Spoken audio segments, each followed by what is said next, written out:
It's January, another nice and bright, beautiful year ahead. And what of last year? Came across this little item that made me think about that and what were some of the highlights of last year for me.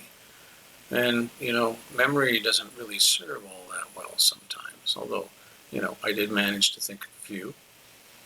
And when I approached other people, I realized they had the same memory issues. And yeah, they did manage to think of a few things.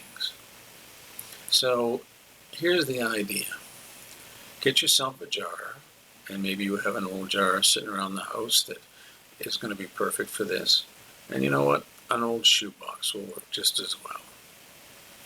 Then once a week, as the year goes on, and you don't have to start this in January, you can start this anytime. Sit down and write out something good that happened to you that week. Something good, something positive, something that made you smile or feel good.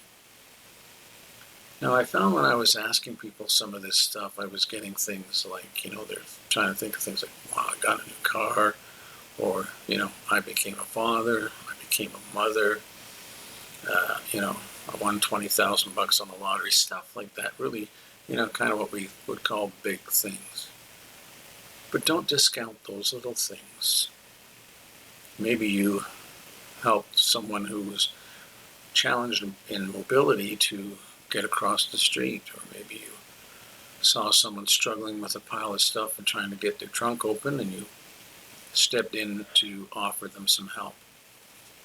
Maybe you simply got a phone call from one of your children and it really made you smile, an unexpected treat that way. So don't dismiss the little things. Sometimes the little things have really more impact than the big things.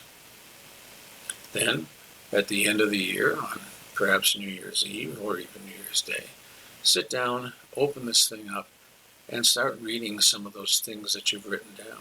Start off this coming year with a bright vision ahead to have more and more wonderful things happen in your life. Some things that come to you, and some things that you give.